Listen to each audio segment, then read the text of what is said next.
Hey everyone, and welcome back to my next Create Above and Beyond episode. Let's jump right into it. So, to start out, I have some bad news, and I figure I'll leave it in this episode and see if anyone else knows how to assist.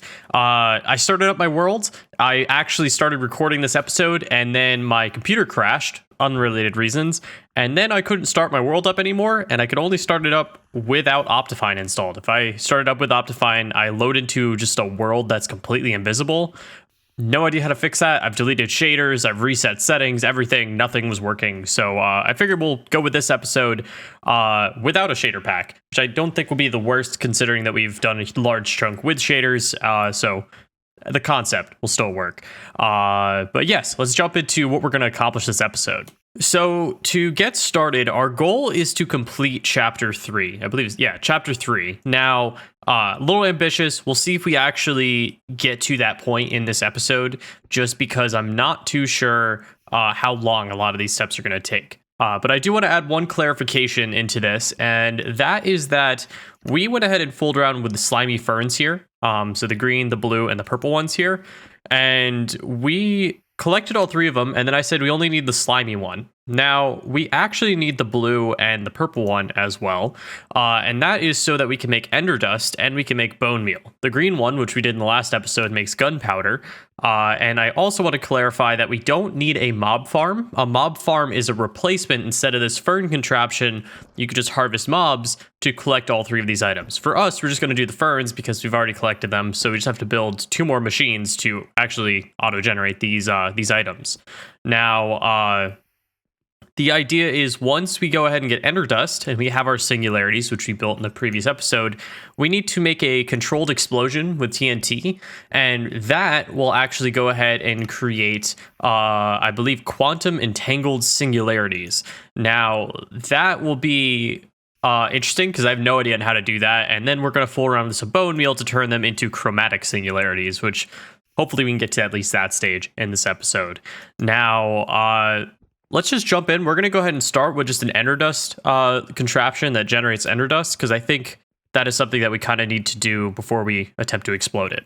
Okay, so we kind of have done it. I actually built this before all of the crashing. So essentially, this is the exact same machine that we have going on for our original, our original just like green ferns. So we should be able to throw our purple ferns down here, and this should fix this.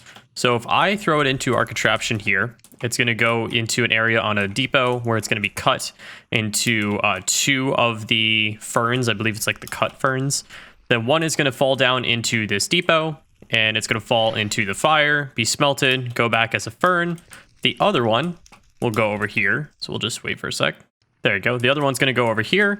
It's going to go through this mill. It's going to go ahead and get processed into, I believe it's the crushed variant of it. As you can see there, going to be placed up on top of this stove. It's going to be smelted, as you just saw from that one. And then once it changes, it gets blown by a fan and falls into a chute, and then falls down here and gets placed into here for our ender dust. So nice and simple. So now we have our ender dust here. And then over here, we have our singularities, which we have a ton because it's been running through all these machine constructions. And then here we have our TNT.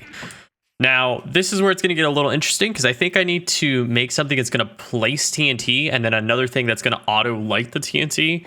And then we also need to like throw our ender dust and our singularities on the ground. And it is worth noting that one TNT explosion, I believe, can process an infinite amount of ender dust and singularities. So it's kind of worth it to just be like, throw as much as you can on the ground and then explode TNT. But yeah, let's see how we can do that.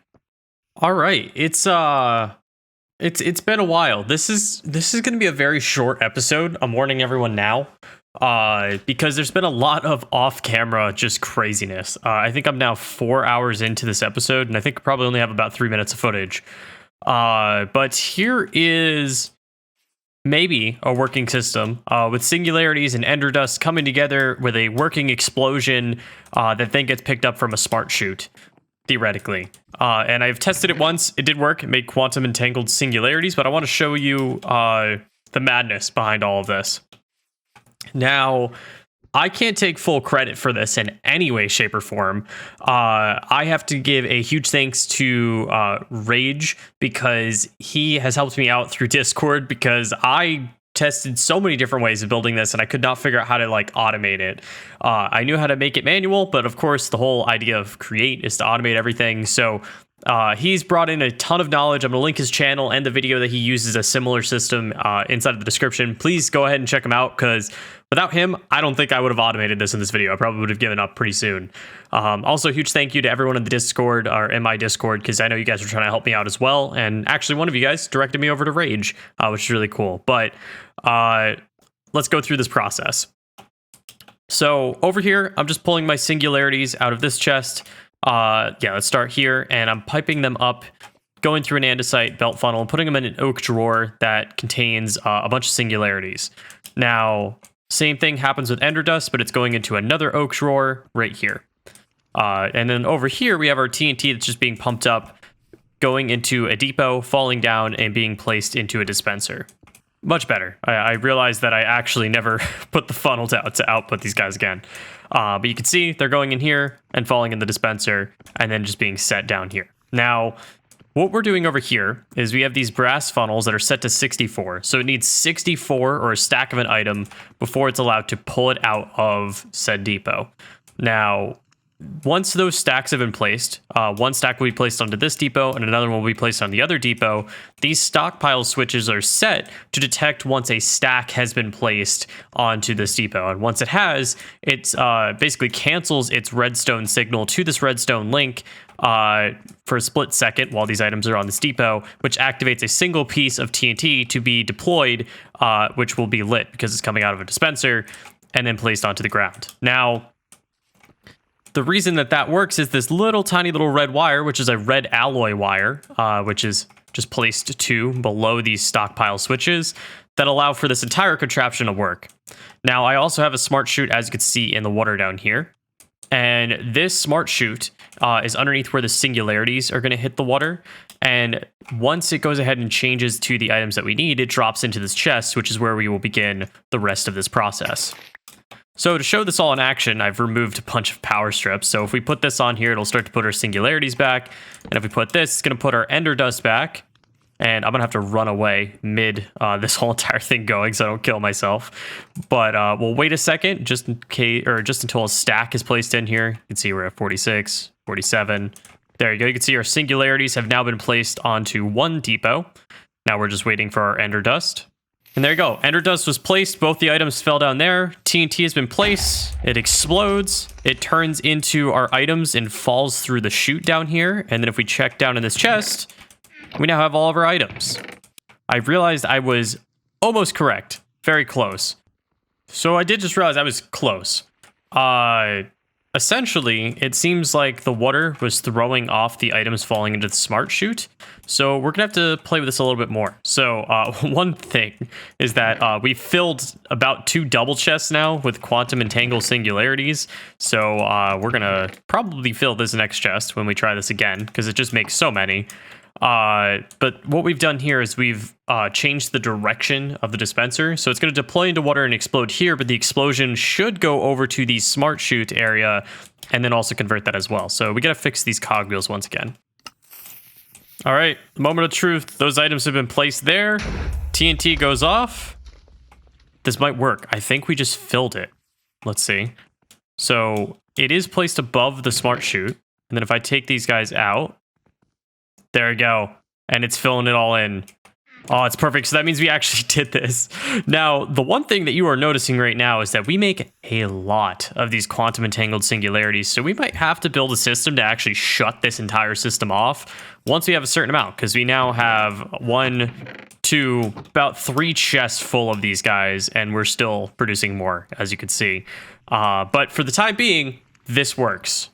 All right, so this next stage is very interesting. So to create the chromatic singularities, essentially it's a piece of dye, any type of dye, and that inside of a compactor allegedly just makes a chromatic singularity.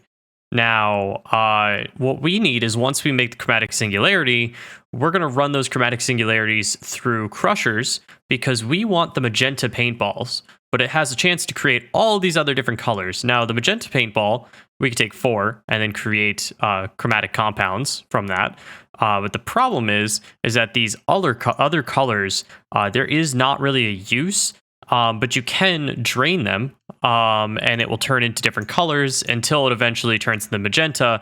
But it does create this like chromatic waste, which seems to not really have any use at all. Besides, it's just literally a waste byproduct. So theoretically, we can make this semi-simply by just automating some type of flower-ish type thing.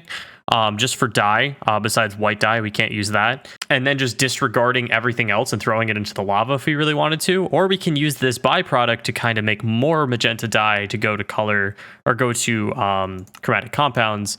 But we'll kind of have to see on that one. All right, it has been several hours. I even took a break at one point because I spent several hours just clearing the space. It's just a lot of mining. And I started to replace some stuff with dirt, and then I just kind of gave up over here just because I just did not feel like doing it anymore. But I did that because we're going to need a huge space for everything that we want to create. And then this is going to be our space for our third slimy ferns. And the idea is that this is going to produce bone meal at the very end. And then we can take our bone meal, place it on a deployer. And the deployer is going to click on like a rose bush and drop other rose bushes that we can use as dye. At least that's the idea. So that's what I'm going to work on next. All right, round whatever we're on now. So we have our bone meal creation factory thing over here, which we don't have powered up. We're just going to build a whole new power source, probably just more water wheels for this new section. And essentially the bone meal goes to this chest. It's going to come out, go into a deployer. Deployer is going to deploy bone meal on this rose bush, which I've kind of boxed in here. The rose bushes that will be coming off of this rose bush will drop to the ground. The encased fan on the other side is going to blow it into this chest, which once the rose bushes come into this chest, which is a little bit of a buffer, it'll come out, be placed on a conveyor belt, go into a millstone, which if we find a rose bush and we throw it through a millstone, it gives us a chance at, it gives us 3 red dye, a chance at 2 more red dye, and a chance at 2 green dye. And we just need dye as a whole. It doesn't matter what color. So that gives us a pretty significant amount, which will all plop down onto this belt, go into a basin, and then the other part of the basin is our quantum entangled singularities. They're going to come up this belt. They're going to meet inside of a press, and that will go ahead and create our chromatic singularities. So now all we have to do is actually power the system. All right, our system should be up and running, but we might have some flaws in it. So we're going to start by throwing our slimy fern down here, just like the other two. Should go ahead and get cut with a knife. Should split just like so. We'll see if that one works later, but it's going to go into our millstone. Go ahead and process into the other variant of it that I've already forgotten. It's going to go onto our stove. Hopefully it'll smelt and go down our chutes. And we can see that our other one did work because it's already processed the next one, which is good. All right, bone meal has fallen through our chutes. Bone meal is going into here. Our deployer has deployed a rose bush, which has now fallen into here and been processed into the millstone. That has turned into a bunch of pieces of dye. And it looks like our mechanical press has not processed anything. I wonder if that's because of all these that are inside. This is going to be interesting. There we go. All right, we just kind of had to, it filled with these guys, so I took a whole bunch of them out. And now it's actually processing to the chromatic singularities. Look at that. I did set this to a filter, a recipe filter, which should help it a little bit. So this might work. It might have some issues. The good part is it's producing enough per rose bush that I think that will be okay. But we are totally going to fill this chest very fast. So we're going to have to work towards that now. All right, so now that all of this is processing, it looks like our next area is it's sending us into the Spectral Correction red area. And I believe that that's because, yeah, we're going to be crushing dyed singularities and it has a chance to yield little orbs of red color. Since this is not the color needed for a chromatic compound, you can use item drains for frequency correction. So essentially, we're going to take these guys, run them through crushing wheels, and if they're magenta, pull them out. If not, we're going to process them until they are magenta. So we literally throw them through an item drain, which will create chromatic waste, but also give us a chance at creating magenta paintballs, which can kind of be from a bunch of different colors in different ways. I've spent some time looking at how I can go about this. And this is a little bit of a guess because I don't know if things will actually work this way. Because I know with item drains, if you run belts to an item drain, it will tumble over it. I don't know if you can tumble over multiple, which is a little bit interesting here. So what I've done is essentially we would pull out our chromatic singularities. They're going to go across our belt, get crushed, turn into whatever color paintballs that they want to turn into. And this tunnel right here will separate them all based on the type. Then I've set out the item drains and how many item drains it has to go through before it turns into the purple paintball, which is what we need, which then at the end I will go ahead and pick it up and do whatever we need to do with it. But this all relies upon if I can item drain like this, or if I have to set them all like in different spots based on the belts. There's probably an easier way to do this with like mechanical arms, but I figured that this would be a kind of more of a sleeker look, in my opinion. Underneath, we have a bunch of pipes that are connecting to a mechanical pump because it does create liquid inside of this item drain. And this should pump it into a tank, which we'll store for the time being because I don't really know how to dispose of it, even though it tells me to. Let me know in the comments if you know. But for now, we'll just pipe it into a gigantic fluid tank because it doesn't seem like there's any use for it. But yeah, let's go ahead and power this system up and we'll give it a shot. All right, we got it powered up. Pretty simple because all of these belts are all connected, so really not much work. So all we have to do now is place this andesite funnel down and we'll see if that works. So it looks like they're going through our crushing wheels now. They should go ahead and start crushing into different colored paintballs, as you can see right there. This is going to really look cool once it's all done. So it looks like they are being separated and they are tumble drying. Look at that. Oh, this is so cool. I could just sit here and watch this, minus the crashing that's going on over there. Look at that. That is like, we're doing stuff here. We're doing stuff. Now, the one thing that I have noticed is nothing is being pumped out of the item drains. So that's a problem. Or is it being pumped out? It might not be pumping out fast enough, maybe? Yeah, because look, it is clogging up over here. So we might have to add some more pumps to actually pump this into here. All right, so I set up a bunch of more pumps, just all intertwining with pipes and just pumping now 4 different pumps into this tank, which is filling up pretty quick. So let me know in the comments of like how I get rid of it besides just dumping it in a hole, or if that's the only option, let me know that too. But we've run into another problem. We filled up this rainbowness over here because only one of them can be stored in a chest in one spot. So we got to figure out what to do next to this. I want to talk about this really quick though. There's an overcorrection advancement. This is about if you drain a purple or I guess magenta paintball, it turns to a black paintball. If you do that, then it kind of becomes useless from what I understand. So when you're building your own setups, make sure not to do that. But it looks like our next step is to actually make the chromatic compound, which is as simple as mechanically crafting it. So let's set that up really fast. All right, really simple setup. Just literally just belting it into the back of a mechanical crafter. Make sure to right click on the back of these guys, set it so it's all the same inventory. And then we'll just power this up and it should go ahead and craft right to a chromatic compound. And then after that, we're going to be fooling around with some beacons, which might be a little crazy, but there's a chromatic compound, goes into the chest, and we got it. So we have a couple options here, and I have been debating on which way I want to go with it, because I think I said in the last episode that we're probably going to kill a wither and go for a beacon, but we can actually do this a different way, and that is with the automating of torches. So you can cook a stick and it will turn to a torch, which it's got to be a custom recipe because I don't remember that one. And you can do that on stoves as well. So it takes, you could do 9 at a time. And this wouldn't be that difficult. We just have to automate sticks, which we have 2 wood farms. So I can just pull from a previous wood farm, throw them on top of a stove, that turns to torches. And then we just got to place the torches. And as long as you're placing torches, you can throw chromatic compounds on the ground. And as the torches disappear, it'll just replace them pretty simply. So let's go ahead and automate that and just see what we can do. We have plenty of space, so we might as well. All right, we might have this up and running. As you can see, we have a huge torch like creation thing going on here. So it's kind of like the other 3 contraptions we built that were like all identical. Basically, sticks are coming out of this chest, placed in a deployer, placed on top of a stove. They almost instantly turn to torches and then fall down a chute. And then these tunnels are just separating them equally between the 3 belts. So we have them going in these different deployers, which have their own inventory spaces.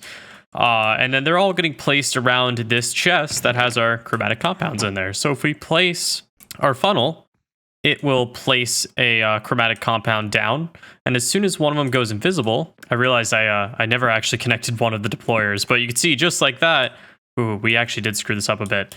Well, chromatic compound falls out, torch is placed down, and it turns to essence, but we haven't found a way to actually pull said item up. So we might have to fool around maybe with funnels or something like that. So after some messing around, this does actually work by placing an andesite funnel upside down. So you'll see really quick, it shouldn't work, but it does. And I say that because this funnel is in the way technically of this one, but you'll see as soon as it turns, it'll actually be placed on the belt above, just like so. So like that. So that means we're actually good. So now we can build the rest of this contraption, which isn't much to be honest, because we now officially have this source, we officially have this, and now all we have to do is press the radiant sheet, and then I believe we throw it in a mechanical crafter just by itself, turns to a radiant induction coil, and then from there we can take our precision mechanisms from chapter 2 and actually automate them into inductive mechanisms via a chromatic resonator and radiant induction coils. Crazy. All right, so my madness may have worked. Doesn't look pretty, absolutely at all, but essentially we have our refined radiance over here, getting pressed, turning into a radiant sheet, and then going into a mechanical crafter, which I've held still for the time being, because that is going to turn into a radiant induction coil, which will fall onto our belt, go into our tunnels, basically split, and then be placed into our depots, with also our chromatic resonator that's been placed in this deployer, which should automate our process. I haven't started it up yet because I'm kind of scared it doesn't. So if we press these guys together, and I realize I've actually screwed up because I didn't place it in the right direction. There you go. Radiant coil goes into one of them. We should go ahead and craft another one in just a second, and it should fill the other hand just like so. Look at that. All right, let's go grab some precision mechanisms. And I just want to base this that for all of my contraptions, I haven't been like putting them all together so that they constantly just convert to the next mechanism. You totally could, and if I just set up some belts, I totally can as well, but I've just been leaving them separate just for now, but that will probably change. So if I throw our precision mechanisms in here, they should press once, press twice, press a third time, and turn right into an inductive mechanism. Now I'm going to quickly take some of these guys out because we've not actually done the advancements yet, but we have gotten our radiant sheet, so let's pick that up really quick. Like grab one. We'll let this guy go ahead and press. Thank you. We can put him back on. We're going to grab one of these coils in a second, as soon as it does, so we can get that next advancement. There we go. Pick this up, claim that. And then we also have gotten the chromatic resonator. Just have to grab this guy out of here. Ta-da. Which, by the way, there's a chance it could break. It said not to automate it yet, so we didn't automate that. And then we also got the inductive mechanism. So we can check that off, place that guy back in there, and we might as well, place that back in there as well. So let's see. Looks like our last thing to do is to make an Invar Machine. So it's a bunch of inductive mechanisms, Invar Ingot, and stone. So let's go ahead and make a bunch of those real quick. So it's taken a moment, but we've created an Invar Ingot. I want to go over how this works really quick. I didn't automate this process, but I have a feeling I'm going to need to. To make Invar, there's a bunch of different ways, but the way I've found it is you take an unprocessed Invar Ingot and you press it 16 times and it turns into an Invar Ingot. Now, unprocessed Invar Ingots are created by making a nickel compound, which is a nickel ingot, and 4 iron dust. So really not that expensive. It's just a long process. That might be something we automate in the future though. But let's go ahead and craft this guy really quick. So stone, our Invar turns to Invar casings, and then we take an Invar casing and line it with our inductive mechanisms, and we get an Invar Machine. So let's hop into our quests. We can grab all of our bonuses. That nice 15 ingot. Invar Ingots is good. And it says, congrats, inductive mechanisms will now be generated passively. This opens the door to new exciting technological and magical exploits. Once you are happy with the assembly line, head on back to the overview. There will be a new option to explore. which we might as well go ahead and explore, which there is plenty of stuff to explore. We have Chaotic Alchemy. We have Into the Box. We have Melting the Funds, and we have Ender Machinery, all of which we're probably going to dive into in the next episode. But I think I'm going to leave it there. So thank you guys so much for watching this video. Hope you guys enjoyed. If you did, drop a like, make sure to subscribe. Once again, special thanks to Rage for helping me through a portion of this episode because this was a little nuts. And if you enjoyed, drop a like, make sure to subscribe, and I'll see you guys all in the next one.